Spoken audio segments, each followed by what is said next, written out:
कौमल भात खवाना मानुष तन बेमाना धर्मदास मानुष तन बेमाना जे अपने दाय दादा कोनो निभाने मरे के बाद में दाय दादा आए कि कौमल भात खवातन कत्ता हमन बेईमान हो तोपे के बाद कम दुनिया ला खिलातन लेकिन जे दाय दादा जे सो खिलाना बंद कर देता तबे रामचरितमानस में संदेश देते कि माता पिता ला भाई बंधु सबका मल्ला किसन माना चाहिए। वाल्मीकि जी महाराज इस पर शब्द लिखते स्वामी सखा मातु पिता जिनके हो तुम तार मन मंदिर तिनके बसो सी सहित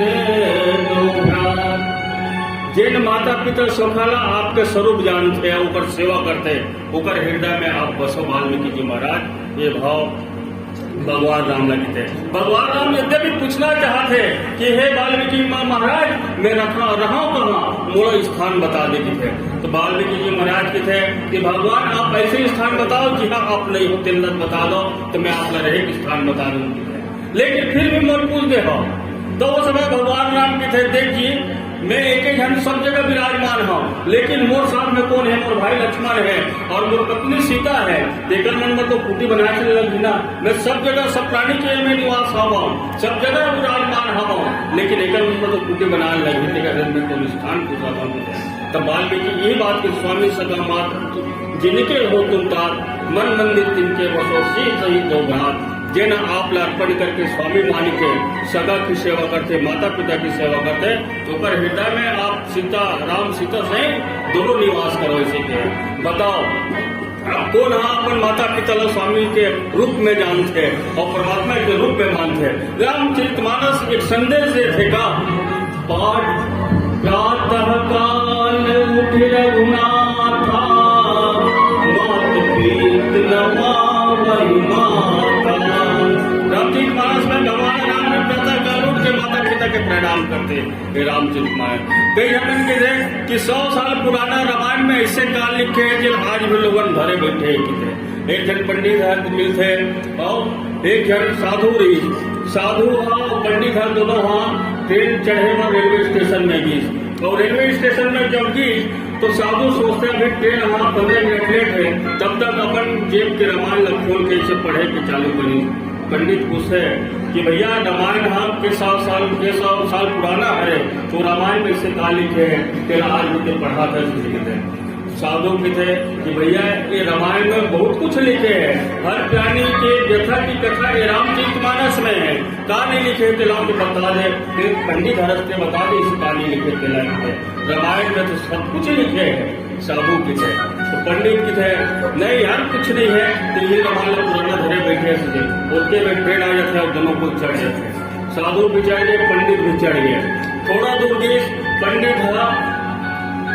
जंजीर खींचिस और जंजीर खींच देख साधु लोग सीट मिल गए सीट में भी वो बैठे के बाद में ट्रेन में बैठे के बाद में रामायण पढ़े चालू कर दी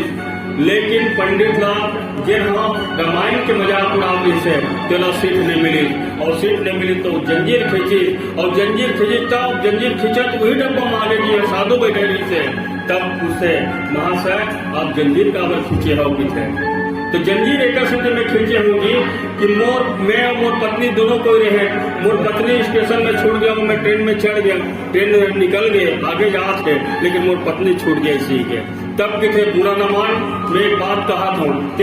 इसे रामचरितमानस में कहा लिखे तब सुन जब भगवान राम हाँ